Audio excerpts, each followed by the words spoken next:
5 years ago I did a video when I'd sort of just been working on the house about 6 months, and I thought it'd just be interesting to see the differences, how it's sort of changed. The front garden's nothing to write home about, but it's getting there slowly. But this is where we really started to develop the area. This is the spring garden. It's pretty dense now, as you can see. Lots of corners, climbing roses, stuff growing all up the house. Japanese flowering quince, loads of teasels, stunning Philadelphus. You want to see that at night with the white flowers, that's gorgeous. Beautiful new poppy tree. Again, that's been flowering for about 2 weeks now. They're just like gorgeous. Look like Hypericum flowers, but better, really. Got a nice strawberry tree in the background there. Scottish rose. Lots of bumblebees about, you'll see later actually. Got the magnolia tree, which is looking fantastic now. I think this is a oleander. That's nearly finished flowering. The Achilles are coming up, the yuccas are flowering. And you'll actually hear the neighbour with his rally car. He's testing his car out today. Normally it's a little bit quieter than this.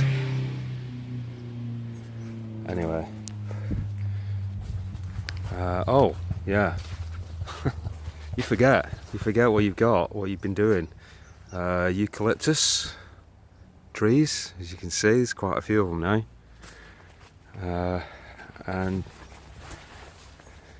that's, I'll put my hand out there, you can see how big that is. That's about 5 years growth. Okay, I'm sorry, I'm recording this on my phone, it's just easier, so maybe the quality's not quite as good, but I'm hoping you'll get the idea. This is approaching the back of the house.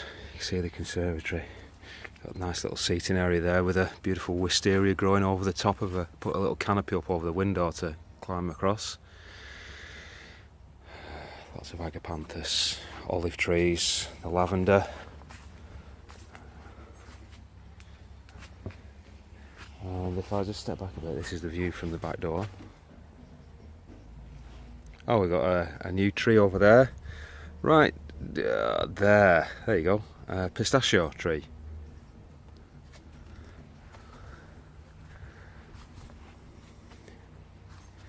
All the poppies are flowering.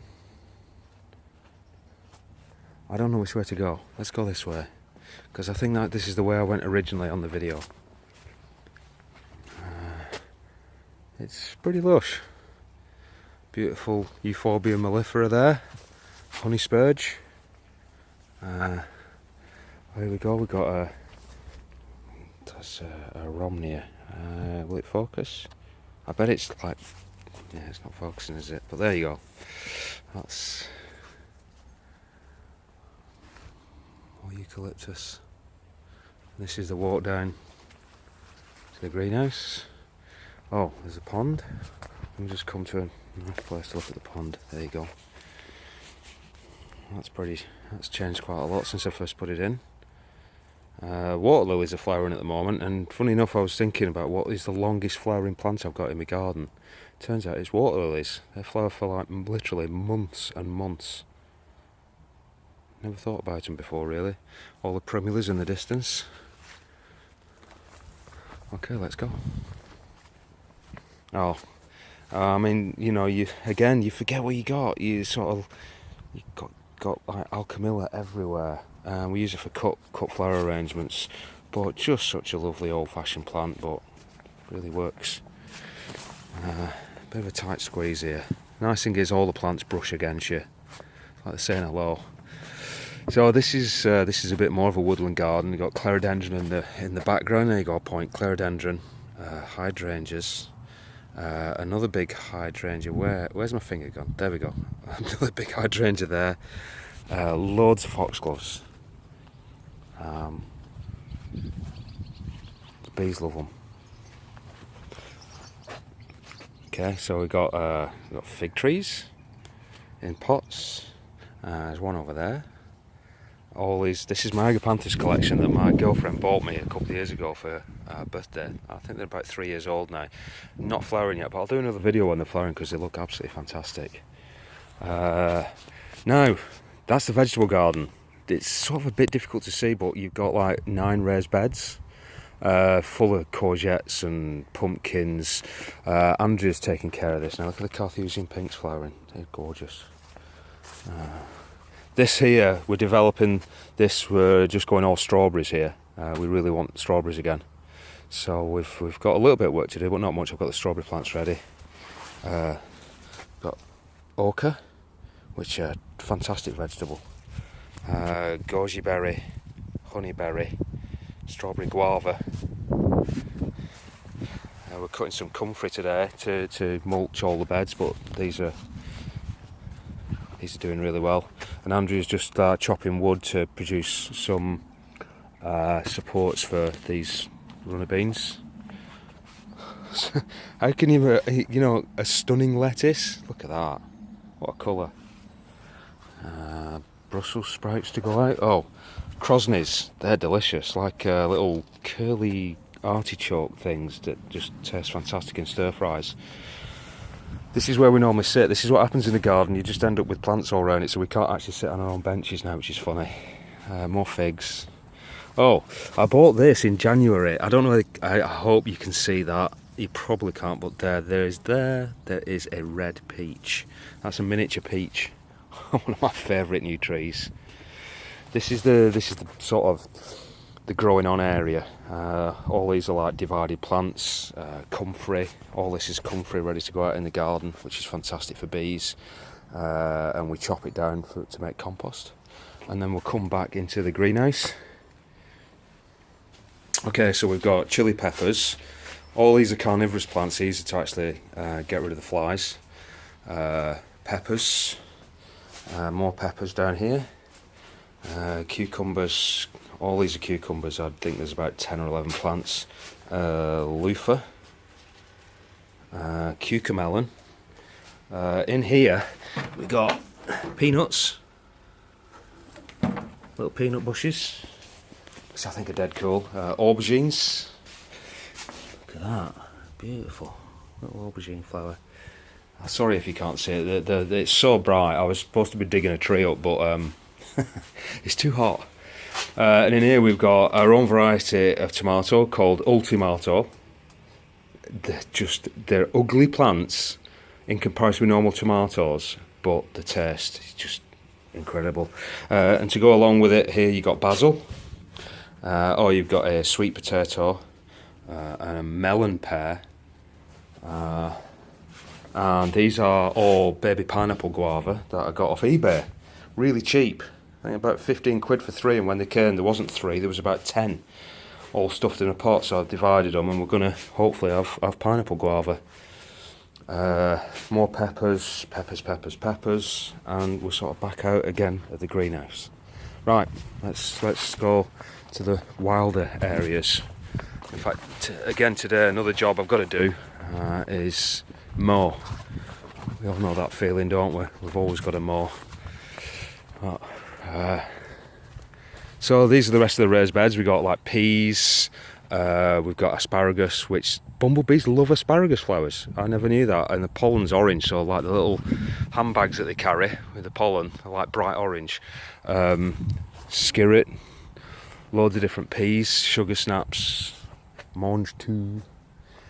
Garlic, they're just starting to go yellow now because they're starting to die down. Celery, leeks, spring onions.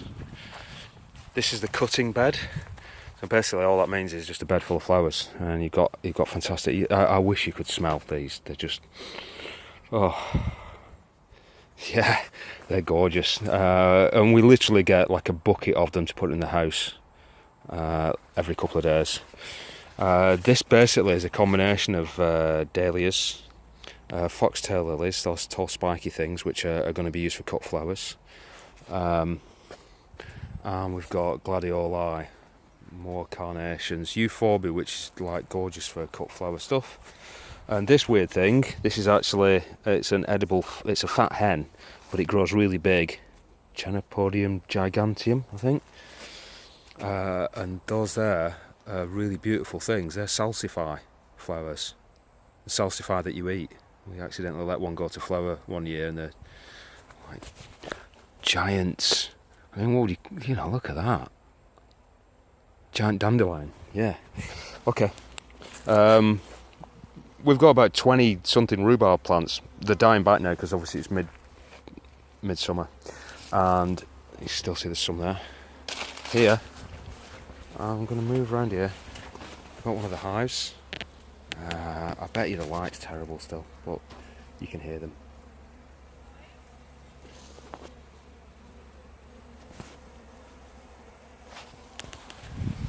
A couple of weeks ago, that hive.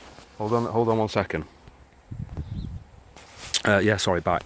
A couple of weeks ago, that hive that you just saw actually swarmed, so it produced a new swarm, and the swarm went into the orchard, landed on a branch. So we actually cut the branch and put them into this new hive, which is now, as you can see, is really busy. That's been successful. So we've actually got 2 hives now, which is really cool. Sweet chestnut, all this is hazel. It is untidy at the moment, and I'm sorry about that, but you know, it's a big garden and it takes up a lot of time, but we'll get it mowed, it'll look good. Chinese birch. Hold on.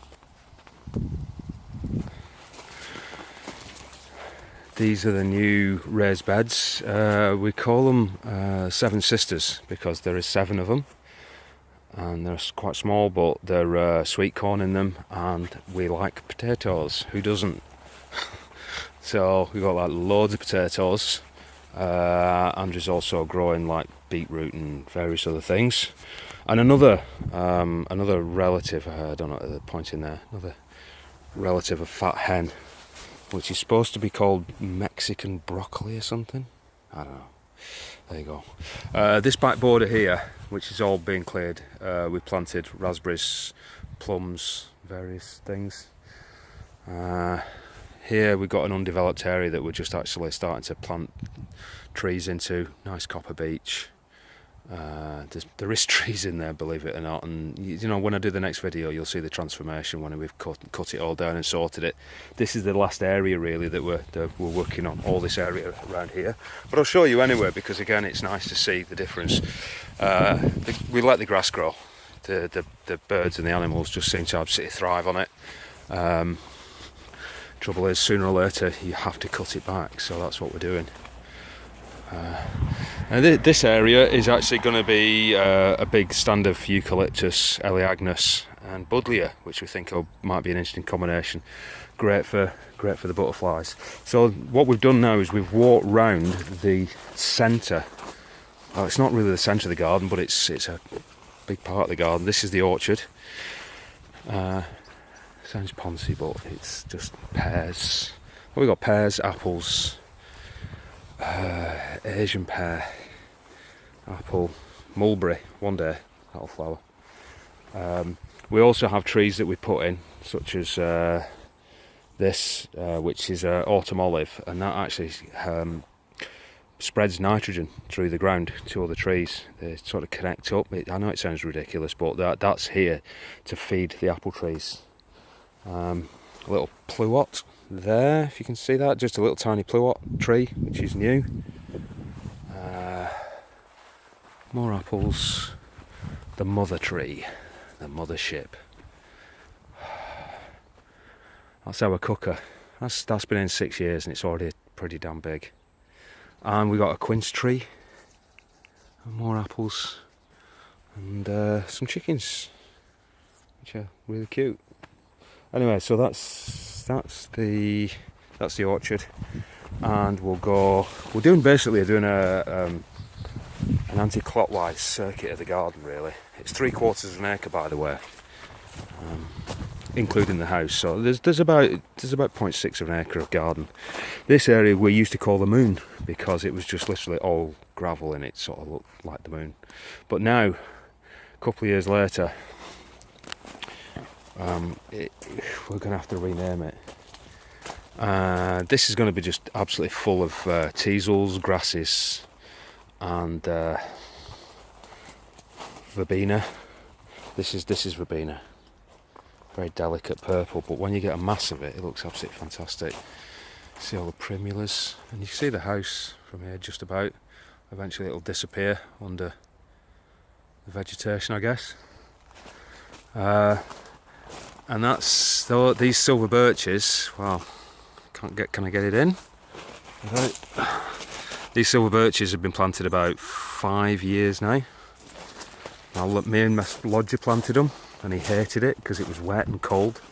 But every time he comes round to visit now, Stevie, every time he comes round to visit, he always looks at the trees and he goes, I planted them.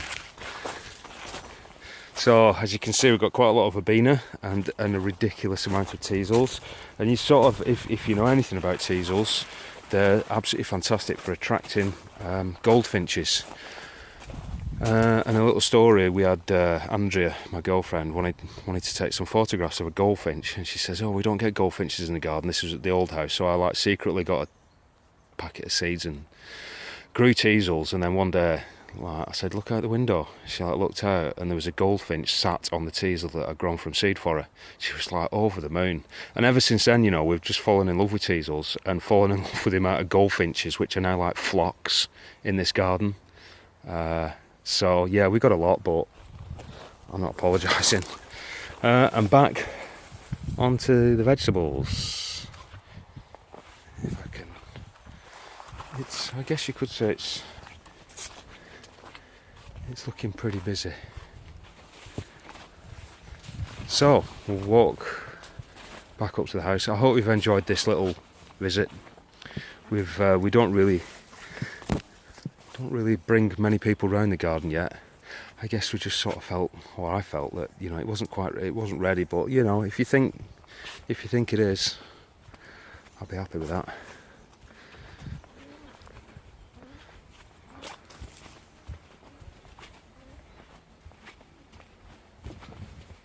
Okay, well, I've got a brew ready, so I'm gonna go and have my brew.